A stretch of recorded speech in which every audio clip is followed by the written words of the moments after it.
I would like to thank everyone for the excruciating honor of being president this year. It has been a wonderful experience that I will be glad to be done with. And let's just go. Commodity theory tells us what many know already. An item tends to be valued more if it is less available. The more available it becomes, the lower its perceived value. Jell-O, for example, was once so difficult to produce that gelatin desserts were the purview of kings and queens. Once the inventors patented a more cost-effective process for extracting gelatin in the 1800s, Jell-O descended in cost and perceived social value. Cell phones, once an expensive status item, are now ubiquitous and disposable. Useful as they are, their prestige value has fallen with their availability. A number of products have followed the same path from elite status item to utilitarian populist tool in more or less time, depending on the situation. Radio, television, refrigerators, telephones, and more. A generally S-shaped technology adoption curve describes their typical path. Early in the adoption of a new technology, the item has positive social value. Few people have it and many people want it. As the item proliferates, often as pricing comes down, the aspiration of the masses drives proliferation as more people are able to attain the item. Though proliferation is initially driven by aspiration, utility takes a more prominent role as systems change, making the item itself more necessary. In the populist phase, near full proliferation is achieved.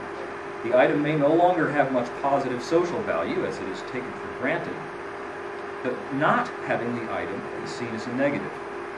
Thus, when cell phones first came out, they were associated with wealth and status.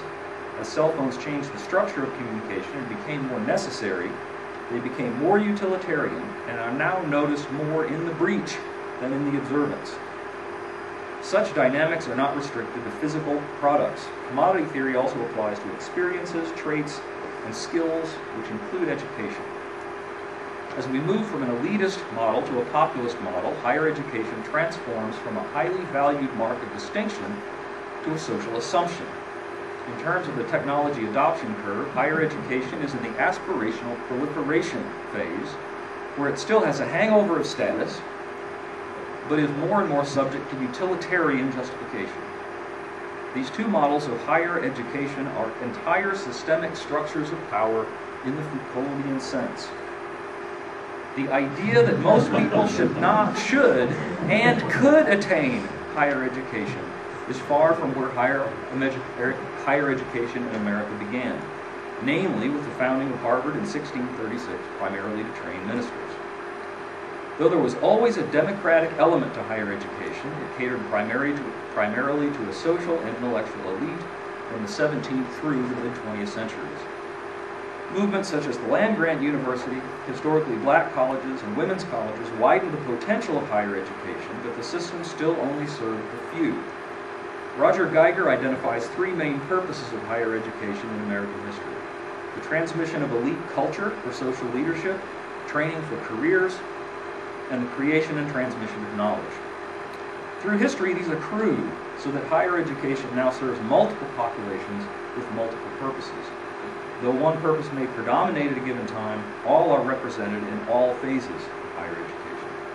The overall aim of higher education has shifted from shaping the character of an elite for leadership to training the populace for jobs and life in a rapidly changing society. Access to higher education accelerated noticeably with the GI Bill after World War II and the Higher Education Act of 1965. Higher education has parallels with the history of secondary education in many respects. Secondary education, specifically the attainment of a high school diploma, has already gone through what higher education is in the midst of: proliferation from a highly valued social good to a baseline expectation. High school degree attainment in 1910 was under 15%. It has now climbed to almost 90%, passing the 50% mark in the late 60s. College degree attainment in 1910 was under 3%, while it is currently around 30%, which is where secondary education was in the late 1940s. In the 1950s, a high school degree was portrayed as a ticket to a future, much as a college degree is portrayed now. Having fully reached the populist phase, secondary degrees now have little positive perceived value and are primarily noticed only if lacking. Far from being an end in itself, secondary education is now seen primarily as preparatory. Higher education is on the upslope in degree attainment and certainly in enrollment. Sociologist Martin Trow interprets this as a transition from elite to mass to universal higher education. He marks the transition from elite to mass education at 15% degree attainment and the transition from mass to universal education at 50% degree attainment. Trow points to a change in attitude toward education in this transition. While elite education was originally seen as a privilege, and for the privileged, it is increasingly seen as a right and then an obligation as education becomes universal. Once seen as a marker of status, quote, failure to go on to higher education from secondary school is increasingly a mark of some defect of mind or character that has to be explained or justified or apologized for, end quote. As higher education is perceived less as a privilege and more as an expectation, more students enter the system, but motivation erodes significantly. Higher levels of degree attainment lead not only to a devaluation of the credential in the marketplace and in the mind of the public, but also to credential inflation. Jobs which once required only a high school degree can now require a college degree because of a proliferation of graduates. Trow outlines structural changes in higher education which naturally follow the switch from elite to mass to universal education. Curriculum becomes more standardized and modular as students become more mobile and fewer have the luxury to attend in a full-time residential campus setting. The creation of the Carnegie Unit system facilitated standardization and is still the measure by which higher education is metered. Along with changes in curriculum, changes in instruction follow. The more students in the system, the more diverse the students, and the more diverse methods of instruction and support are needed. With drop in student motivation, techniques of student engagement and surveillance become critical. The growth of higher education also fuels the growth of academic administration, often at the expense of the faculty. Though academic bloat has been blamed for much of the cost increase in higher education, it is hard to deny that programs which become more diversified and complicated in relation to accrediting agencies, licensing boards, employers, and government agencies, administration outgrows the more narrow talents of the faculty. Add in services to students that we now see as rights, such as disability services, tutoring centers, veteran centers, and technology assistance, and the growth of non-faculty workers marks higher education's responsiveness to real needs within and beyond the classroom. Academic standards are also impacted. In a system of elite education, standards for admission can be high and standards of evaluation rigorous. When everyone needs to get in, however, standards must be lowered for the system overall, even though a minority of institutions tout their selectivity. The advent of open access education and the community college movement have been central to this lowering of admissions standards. Though few can get in anywhere, anyone can get in somewhere. On the evaluation side, grade inflation is more than an urban legend. Driven first by the reluctance of professors in the Vietnam era to send students to war due to poor grades, and then in the 90s by increasing requirement of decent grades to attain employment. Other less savory causes, such as the adoption of the student consumer model and a rise in part-time faculty sensitive to poor evaluations, still point to a populist rather than an elitist structure. All of these things are attempts to please the masses. Finally, Trow points out growing attention from forces outside colleges and universities. As higher education is more available to more people, more constituencies take an interest. The more money goes into higher education from students or from governments, the more the public has a right to know how its money is spent, and the more government will become involved in both regulating and overseeing higher education, for good or ill. I find it interesting the same educators who demand transparency and regulation of other industries say when it comes to higher education, just trust us, we know what we're doing. That is, of course, a very elitist thing to say. As elitist education becomes populist education, the populace will naturally and rightfully want to say in how higher education is carried out.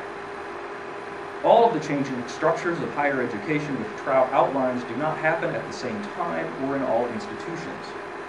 These changes are systemic, subject to advance and retreat, but still move in a general direction and feed one another. Both elitism and populism in higher education are structures of power in Foucault's sense, both creating and limiting possibilities in their given systems. Foucault primarily focused on how power works in specific modes of life, such as punishment and sexuality.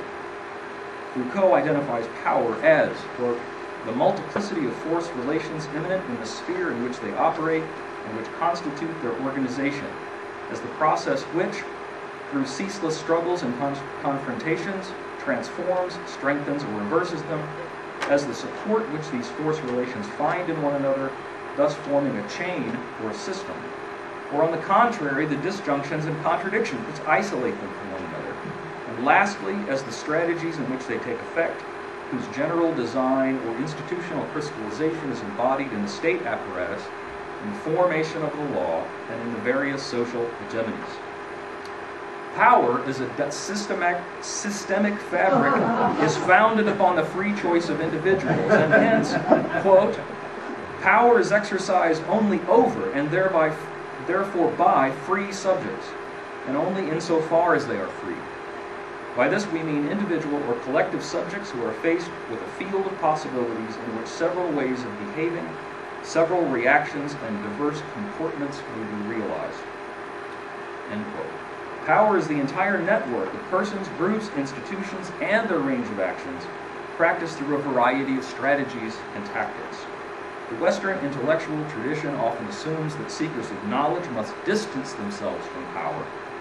Instead, for Foucault, it is essential to realize that, quote, power produces knowledge, that power and knowledge directly imply one another, and that there is no power relation without the correlative constitution of a field of knowledge, nor any knowledge that does not presuppose and constitute at the same time power relations. Each society is shaped by the priority of relationships which hold sway and the structures of power and knowledge that underlie the society as a whole. Foucault's recommended response is suspicion, the recognition that knowledge is never disinterested. Knowledge either enables or disables individuals, supports or calls into question power relations. Power, conversely, is always active in the determination of what counts as a fact and how that fact is used. Power, though, never comes without resistance. A form of power becomes evident where resistance allows a structure of power to show up instead of remaining unacknowledged. Resistance changes the prevailing structure by calling its foundational assumptions into question. Resistance may become concentrated at points in the system, but resistance itself pervades the system at all points in varying degrees. Resistance is not parasitic on power, it does not come after power. Resistance comes with power and is part of its creative force, where power cannot work unless it has something to push against. Resistance that claims to end power, to be above power, is fooling itself. Changes in the structures of power cannot be completely predicted by any of those within the system. All of the eventualities and outcomes of a specific course of action or a general shift in power relations can neither be foreseen nor controlled. The new system of power may be better in some ways, the same in some ways, but it will surely be worse in other ways. Once again, cell phones are a good example. While playing a major role in the toppling of totalitarian regimes through empowering the populace with free communication, multiple small points of resistance dispersed through a field of power, they also facilitate endless discourse on the diplomatic tensions between Taylor Swift and Katy Perry, dissipating energy that could be used to challenge the system, a new opium for the people. The two overall structures of power that concern us here are the basic models of elitist and populist higher education. At the heart of the power-knowledge structure of elitist higher education is the assumption of rightful hierarchy, combined with the notion of education as the crucible to forge a certain kind of person. Only a certain kind of person is admitted, drawn from the extreme minority, and that elitist dynamic breeds other elitisms within the system. At the founding of American higher education, this elitism was based on the natural kind interpretation of social classes and the goal of training those called by God for the ministry. Both class status and calling were laid at the feet of God. who ordained everyone's place in society through divine providence. The goal of most students was not academic excellence, but to make social connections and achieve rightful leadership in society. Elitisms of ethnicity and gender were also rooted in the essentialist assumptions undergirding elitist education. The resistant idea of democratic meritorious achievement was present as a part of the Enlightenment mindset, however. The rigid class basis of elitist education was challenged and eventually dominated by the idea that anyone who can distinguish themselves by merit should participate, but higher education remained elitist in practice. Though the merit mindset began to dominate, the upper classes still had the upper hand, for they had the resources to achieve merit. Even after merit-based democratic elitism began to subsume class-based elitism, it continued to breed elitisms of its own. Students, for example, were the ones primarily responsible for extracurricular selective organizations such as fraternities, literary societies, debating societies, class clubs, and competitive sports. Various honor societies arose to mark distinctions of academic achievement. In the great turn to research, driven by the German tradition, elitism continued. Universities competed for the cream of the crop among students, faculty, and administrators. The current phenomenon of mission creep in universities is still driven by the desire to join the research elite. The primary goal of elitist higher education was ontological, not epistemological. Education was assumed to mold a different type of being, a person of improved character. The cultural trope of the college man illustrates this. The college man, gender bias intended, was a type, not an aggregation of competencies. We tend to see members of the military in this way today, a character type, not just a set of competencies. And the military remains a democratic but elitist organization. In countries with compulsory military service, it's just something everyone else does, like high school, and carries little elitist connotation. In the crucible of elitist character molding higher education, schools were physically separate from society, had distinctive and elitist architecture, and required much less administration because of their separation from everyday life. Higher education retains a momentum of aspirational social value after its elitist structure begins to erode. As opposed to elitist higher education, populist higher education is founded on the assumption that everyone should have access to and should complete higher education. Blame for lack of achievement shifts from the student who failed to excel to the educational system which failed to adequately support them. Elitisms begin to be shunned as higher education opens to more and more constituencies of ability, interest, race, gender, and class. Priorities shift from forms of selectivity, such as admissions standards and weeding out, to open access, learning, assistance, and retention strategies. Academic standards, one of the primary power tools of elitist education, are modified downward and outward. Goals of higher education multiply and aggregate to meet the diverse needs of the populace and the job market. The nature of higher education transforms with populism from ontology to epistemology, no longer creating a new state of being in the student, but a set of goal-specific competencies. Higher education ceases to be primarily full-time and residential, which is necessary for the elitist model, and becomes more and more part-time and non-residential. However and wherever a student can learn a skill, the populist model assumes they should be rewarded for demonstrated competency.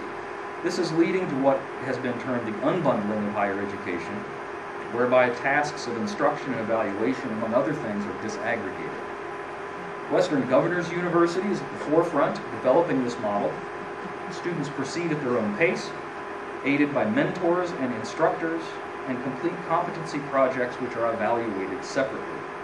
The competency model challenges not only the Carnegie credit system, which is straining to accommodate the new model, but the very understanding of what it means to be educated. As elitism breeds elitism and instigates resistances, populism does the same. In the elitist model, for instance, speech that distinguishes is acceptable and encouraged, and so derogatory speech based on race, gender, and ability are also fostered. Within populism, to criticize or exclude any group is unacceptable, and so we have gender-neutral language and political correctness. Selective admissions are tempered by affirmative action, quotas, and open access models. Robust complaints follow. Populism, having absorbed elitism as one of its many constituencies, now suffers elitism as one of the resistances to the new structure. Many of the complaints of changes in higher education, in fact, are driven by embattled elitism. The standard move of lazy administrations to establish elite value or to improve student outcomes is simply to become more selective. Though possible for individual institutions, selectivity is no longer a valid strategy for the system as a whole. In the populist model, because everyone can get in somewhere, the degree itself is no longer a distinguishing characteristic. Cell phones also were once a mark of elitist superiority. Now they are not, but prestige brands proliferate within the market. Apple for the self-styled elite, Android for the masses, TracFone for the dispossessed, and this nicely parallels the scope of higher education, from the Ivies and top-tier research institutions, down through various four-year universities, community colleges, and online endeavors. Difficulties of access will eventually be solved, and difficulties of completion will predominate. Despite the elitist model continuing as an element within higher education, as more and more people attain higher education, its status value declines. The link between scarcity and perceived value is well established, and is in fact labeled the scarcity effect. Scarcity draws attention to an object and appeals most to individuals with a psychological need for uniqueness. Positional goods are goods whose attainment distinguishes the holder from the non-holder. Positional goods include items with little utility value, or so-called Veblen goods, after economist and education critic Thorstein Veblen, and he's the one who coined the term conspicuous consumption. Positional goods also include things of more utility value, such as clothing, cars, and homes. Education also qualifies as something that distinguishes someone and thereby ascribes status value. But as more people achieve education, the less of a distinguishing mark it becomes. A trio of Spanish authors, examining education through the World Values Survey, found that although life satisfaction is increased by education through its effects on income and health, educational attainment itself is valued less as more people share it. Higher education, increasingly subject to utilitarian justification through its instrumental benefits, loses the intrinsic value status that it had in the elitist phase. The transformation from elitist to populist education does not take place evenly. There are inevitable eddies and resistances that seem to go counter to the overall trend. Perhaps the most jarring eddy in the flow is the mounting cost of higher education, which is hampering enrollments and threatening to undo strides in access in higher education. Student loan debt is a major culprit here, along with the amenity wars between colleges and universities competing for students. While the original impetus of student loans was to make college more accessible, all of the money flooding into the system contributed to a raising of costs as universities sought ways to spend money without much motivation for cost controls. States withdrew support partially because the existence of student loans allowed it, and partially because the rising cost pressures of entitlement programs such as Medicare, another worthy part of the populist impulse. But despite the reduced percentage of college costs funded by the state and federal governments, overall spending on higher education from the public has continually increased over the last 50 years. Recent efforts to achieve a different cost structure for higher education have largely fallen flat. The smoke and mirrors promise of populist MOOCs has gone by the wayside as quickly as it came. The bloom is off the rose for online profit education as well. Many schools have gone out of business or seen their enrollments plummet, having largely been parasitic on federal student loans and wishful but vulnerable students. Having taken their profits, investors are off to some other money-making scheme. This does not say, however, that these models are dead. There is no reason that some form of mass media education is not possible when coupled with a more robust competency system, or that online education needs to be very expensive at all. It just hasn't happened yet, but it will happen. We shall see if new initiatives, such as the partnership between the History Channel and the University of Oklahoma to offer college credit courses, or Harvard's televised interactive courses fare any better. Though there are eddies in the transformation from elitism to populism, populism is driving new forms of knowledge and power.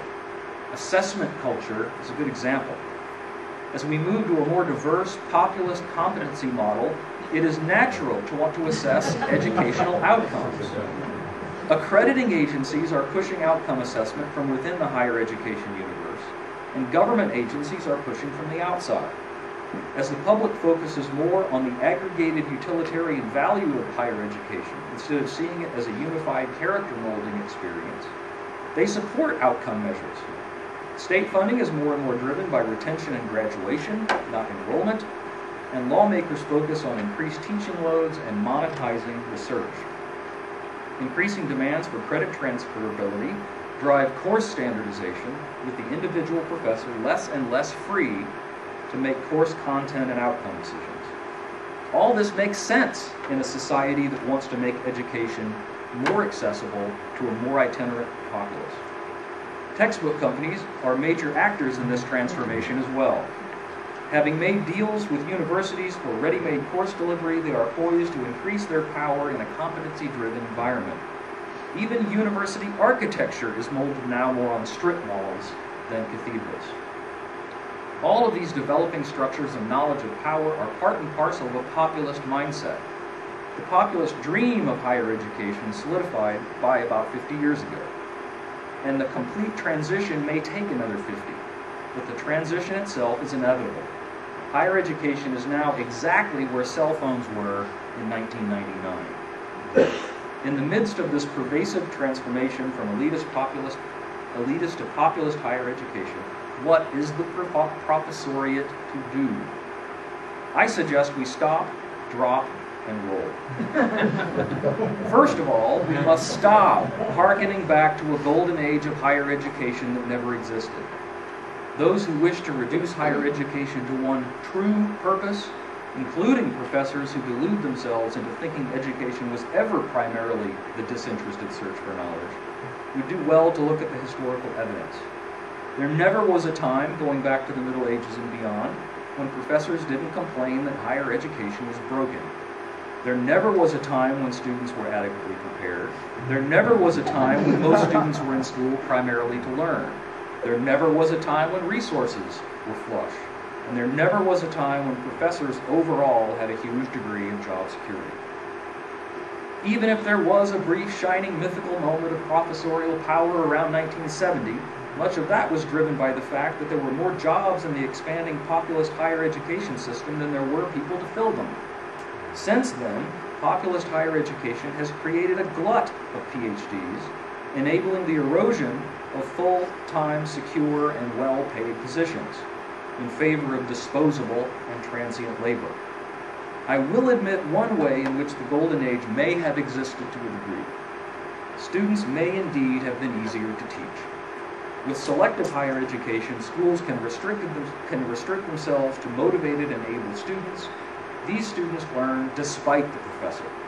The populist world of higher education presents a much different challenge.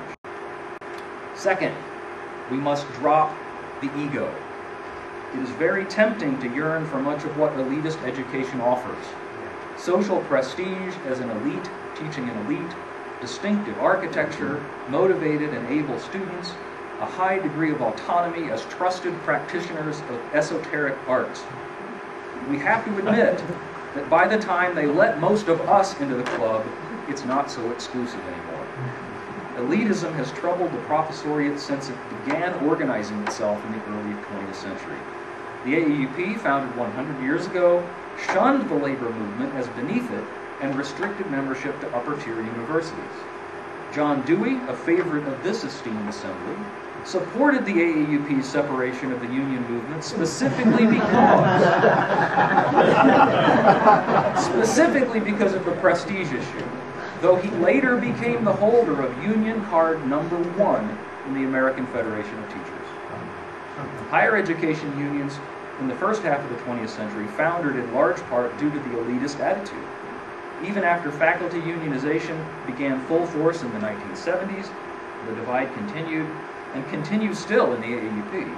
as it struggles to integrate an increasingly necessary blue-collar political attitude with its more original elitist professional concerns. The elitism of higher education also motivated it to distance itself from secondary education from the beginning. The junior college movement, in fact, was conceived of as a way to keep preparatory education away from true higher education. The professoriate, however, has much to learn from K-12 organization in education. They are the most thoroughly unionized segment of the U.S. workforce, who long ago lost most pretense to elitism and saw the requirement to band together as fellow workers in the field rather than as hermit scholars on a hill. Higher education educators themselves are seen in a utilitarian manner by the educational power structure, measured by what they can tangibly accomplish and for what price. The professoriate can dispense with the notion that labor arrangements must remain static, the class of 20, for instance, to uphold educational quality. As Alexander Sidorkin points out, the current labor arrangement, which he calls Education 3.0, was an invention in a specific context, bent more on efficiency than pedagogy. A class of 20 is, after all, a lot cheaper than apprenticeship or individual tutoring as more students enter schooling. And the power dynamics of students neatly obedient in rows subjected to the same curriculum is certainly an example of Foucault's power inscribing itself on the very bodies of those in the system. The professoriate is right to criticize new labor movements for their tenuous support of teachers and the needs of the students, but we would be wise to remember that the poor pedagogy we perpetuate because it's what we're used to. The most unbundled, online, for-profit, competency-driven educational experience can often beat many of the lecture halls I've been in. In the coming system of populist education, ego has its niche, but will remain a luxury for the few. Even currently, almost half of students start college at very unprestigious two-year colleges, and the vast majority graduate from very unprestigious four-year universities. This means that most professors already work at undistinguished institutions. Those who perform the task of higher education will continue to diminish in prestige, joining the ranks of car mechanics, computer programmers, Jell-O gastronomes, and all of the other once prestigious facilitators of elite products. Sidorkin aptly comments, quote, "Most professors are in political solidarity with the working class and are happy to march together in support of its causes as long as they do not have to be a part of it. However, proletarians can have wonderful lives and careers fully compatible with academic freedom, decent wages, and the pursuit of scholarly interest." After we stop hearkening back to a golden age and drop the ego, we can roll with the transformation to populist higher education. Though there may be those faculty, and there are, who support the notion that college is not for everyone, many do support the overall goal of universal access to higher education. That does not mean the faculty should not fight for a certain vision of higher education, possibly founded on the search for knowledge. The Foucauldian comportment faculty should take to power structures of education is indeed suspicion. If faculty believe that education should not be reduced to demonstrated competencies on questionable assessment devices, they should fight. But they should fight with populist tools, outcome data. Since the GED has long been used as an equivalency for secondary education, for instance, it can be pointed out that even when non-high school graduates and high school graduates have equivalent GED scores, life outcomes for GED graduates still match that of high school dropouts in many different ways. Testing does not equal education. The professoriate can also roll with the changes by driving the transformation. Simply scaling up higher education as it exists now to include the entire population is doubtful even theoretically, but is certainly not possible politically. The stale answers usually involve more money from somewhere, usually involving taxes. So faculty are often no more creative than administrators who just want more money on the front end. When the professoriate is obstructionist and refuses to become a part of the process, they leave it to wheeler-dealer investors or textbook companies who can hire graduates on the cheap because of the glut of degrees that populist education has produced. Despite what many want to be true, answers will inevitably involve the use of technology specifically tailored to the individual learner, which Sogorkin calls Education 4.0. Faculty are the ideal persons to create these new learning experiences, but faculty resist the unbundling of educational tasks and hold to their desire to create everything from scratch, all of the time, for themselves alone. Unless you can get a juicy textbook deal. Given the fact that few professors do everything well, however, present company, unbundling would allow teachers to focus on their strengths. The challenge is to unbundle the tasks while supporting wages and job protections. A key part of driving change is to be involved in policy matters involving education, which requires descent from the ivory tower into the brothel world of politics, media, and administration. Many of the problems education faces come from the political side, where politicians are trying to improve education for the masses. Without faculty input, these efforts can often cause more trouble than they solve. The new federal requirement to choose textbooks for classes 6 months out is a good example. The valiant intent is to allow time for students to get cheaper books or to choose classes which control their costs. But this solution shows no understanding of the reality of how higher education works. The more faculty are involved in lobbying and advising lawmakers, the better policy will become. Administrations, textbook companies, and for-profits already have a profound influence, and faculty need to catch up. Faculty need to become more proactively media savvy as well. To connect with a populace that is more and more expected to participate in higher education, faculty need to get their messages out through media avenues that the populace uses and in ways the populace can understand. Faculty must learn to communicate effectively in sound bites, though this goes against all of our training for nuance and elaboration, or the public will simply not hear our side of things. Voice is power, but to speak in a way guaranteed not to be understood squanders that power. Finally, the more policy is changed above the level of faculty, the more faculty need to join the ranks of those making the decisions. Though administrative bloat is indeed a problem, administration becomes a necessity as more services are offered internally and more constituencies and oversight bodies need to be dealt with externally. The more professors join the administration with pure hearts and pedagogical intent, the better. Many of the challenges faculty face, the administration also faces.